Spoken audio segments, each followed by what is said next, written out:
మరి శ్రేయస్సు ఉండాలని కోరుకుంటూ నేను కూడా ఈ ఉస్మానియా విశ్వవిద్యాలయం విద్యార్థిని.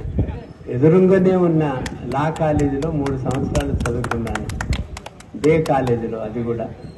దాని తర్వాత విద్యార్థులని అని ఒక్కసారి అనుకుంటే మనము శ్రీలంకలో ఉద్యమం రావడానికైనా, బంగ్లాదేశ్లో ప్రభుత్వం మారడానికైనా, స్వాతంత్ర పోరాటంలో పాల్గొనడానికైనా, లేకపోతే భారతదేశంలో ఉన్నటువంటి బీజేపీ, కాంగ్రెస్, కమ్యూనిస్టు పార్టీలకు నీరు పోసి నారు పోసి పెంచే ఈ విద్యార్థుల్ని మాత్రమే అని మీకు చెప్పక తప్పదు.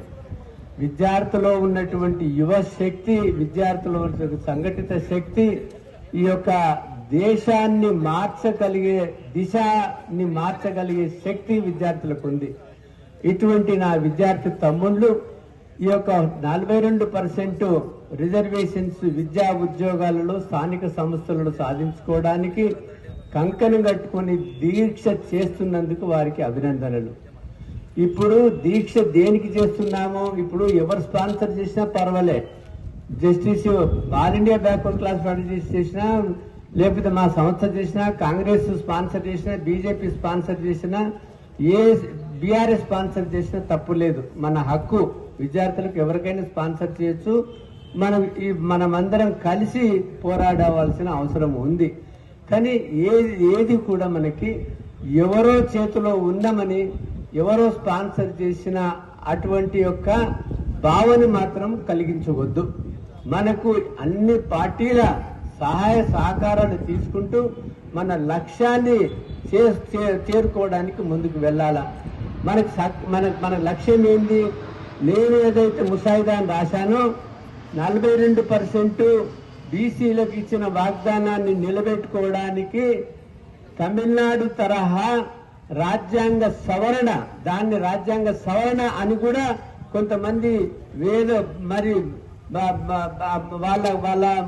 మరి వాళ్ళకి ఇంటలెక్చువల్స్ కు తెలియదు. ఇది రాజ్యాంగ సవరణే అవుతుంది. ఎందుకంటే ఆర్టికల్ 31C ప్రకారము చట్టం చేసి ఉభయ సభలు ఆమోదించి మన గవర్నర్ ఆమోదం పొందిన తర్వాత కేంద్ర ప్రభుత్వానికి పంపిస్తే మామూలు కేంద్ర ప్రభుత్వ చట్టాలు ఎట్లా చేస్తారో అదే విధంగా ఈ తెలంగాణ శాసనసభ, శాసన మండలి చేసిన చట్టాన్ని కేంద్ర ప్రభుత్వం, యూనియన్ కేబినెట్ ఆమోదం పొంది అప్రూవల్ చేస్తే అది ఉభయ సభలలో బిల్లు ప్రవేశపెడతారు. వేరే బిల్లు ప్రవేశపెట్టరు. ఈ తెలంగాణ ప్రభుత్వం చేసిన, తెలంగాణ రాష్ట్రం చేసిన బిల్లుని అక్కడ ఉభయ సభలలో పెడితే ఈ చట్టం సమ్మతమే, ఇది రాజ్యాంగబద్ధమే, మాకెవరికి ఏం అభ్యంతరం లేదు అని ఉభయ సభలో ఉన్న అందరి ఎంపీలు వాళ్ళు అప్రూవ్ చేస్తే అప్పుడు రాష్ట్రపతి ఆమోదానికి, కేంద్ర ప్రభుత్వ చట్టాలు ఎట్లా వెళ్తాయో ఆమోదానికి అప్పుడు రాష్ట్రపతి దగ్గరికి వెళ్తుంది. రాష్ట్రపతి ఆమోదము పొందితే 31C ప్రకారము అది నోటిఫికేషన్ ఇవ్వాలా. అది షెడ్యూల్ ఉంటాయి. షెడ్యూల్ 9 అనేది ఆర్టికల్ 31B కింద, schedule 9th schedule article 31B కింద, 31B కింద దాదాపు 300 నోటిఫికేషన్స్ వచ్చినాయి. అవన్నీ రాజ్యాంగ సవరణలే అని చెప్పక తప్పదు. ఇటువంటి చట్టమే మనకు తమిళనాడులో మనకు Indra Sawhney versus union of India 50% దాటకూడదని ఒక గీటిరాయి అప్పర్ క్యాప్ లిమిట్ పెడితే అప్పుడు తమిళనాడులో పొజిషన్, ఆపోజిషన్ సంఘాలు అన్ని కూడా అఖిల పక్షాన్ని పెట్టుకొని 3 సార్లు అఖిల పక్షం పెట్టుకొని అందరూ కూడా సమ్మతితోని బిల్లు రాసుకొని ఆ బిల్లుని మన అసెంబ్లీలో పాస్ చేయించుకొని కేంద్ర ప్రభుత్వానికి పంపి కేంద్ర ప్రభుత్వం మీద ఒత్తిడి తెచ్చినారు. అప్పుడు ఎవరు? జయలలిత బ్రాహ్మణామే, మరి ప్రధానమంత్రి బ్రాహ్మణామే, ప్రెసిడెంట్ బ్రాహ్మణుడు, 3 బ్రాహ్మణులున్నా కూడా వాళ్ళని మెడలు వంచి చేయించుకున్నది తమిళనాడు ప్రభుత్వం కానీ లేకపోతే కేంద్ర ప్రభుత్వం కాదు.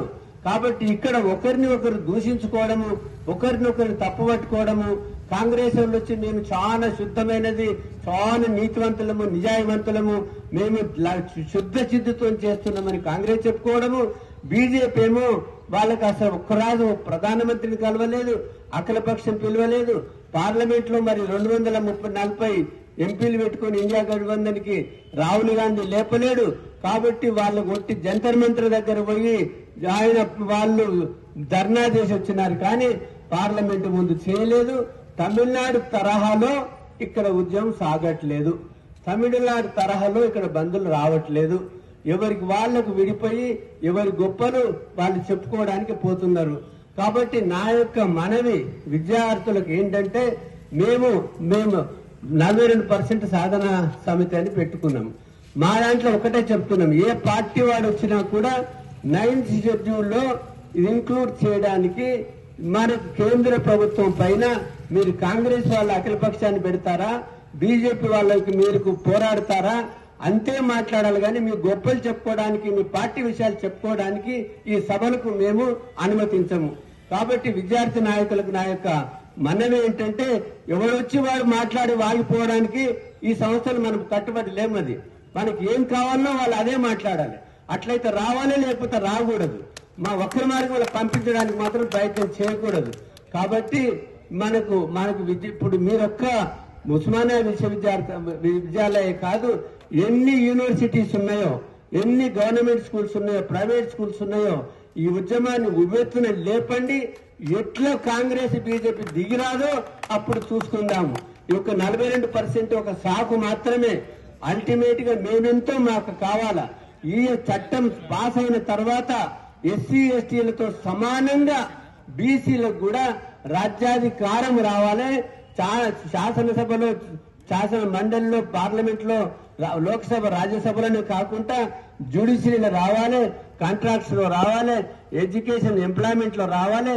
అందరూ బీసీలు వాళ్లకు మాకు రిజర్వేషన్స్ కావాలని పాలక వర్గాల అగ్రకులాల వాళ్ళు బిచ్చమెత్తుకోవాలి మన దగ్గర. మనం మాత్రము మన రాజ్యాన్ని మనం వేసుకోవాలా. అందుకనే నేను శబరం చేసిన, ఇక్కడి నుంచి నేను నా ఓటు ఏ అగ్రకుల వ్యక్తికి వేయను. అతను మంచోడైనా చెడ్డోడైనా నా జాతివానికే వేసుకుంటాను. ఈ భారతదేశము కుంటోడైనా గుడ్డోడైనా ఒక జాయింట్ ఫ్యామిలీలో చదువుకున్నోడైనా చదువు లేకపోయినా తండ్రి అందరికి సమాన అవకాశాలు ఇస్తాడు.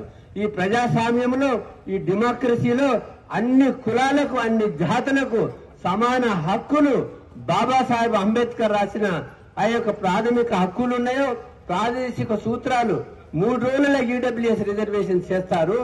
ఎందుకు మనకు బీసీ ఈ రిజర్వేషన్స్ బిల్లుడు పార్లమెంట్ ఆమోదించలేరు?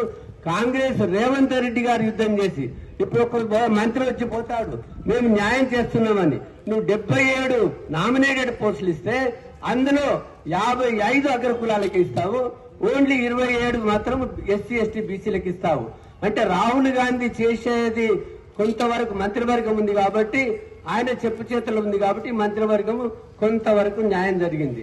నువ్విచ్చే మాత్రం టోటల్ గా నీ వర్గానికి అగ్రకులాలకే ఇస్తున్నావు, కానీ ఏం న్యాయం చేస్తున్నావని మేము ముఖ్యమంత్రిని కూడా అడుగుతా ఉన్నాము.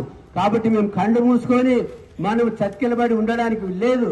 మేము పోరాడతాము, యుద్ధం చేస్తాము, ప్రజాస్వామ్యాన్ని రక్షిస్తాము, ప్రజాస్వామిక ఫలాలు మేము పొందుతామని ఈ అవకాశం ఇచ్చిన మీ అందరికీ నా యొక్క ధన్యవాదాలు.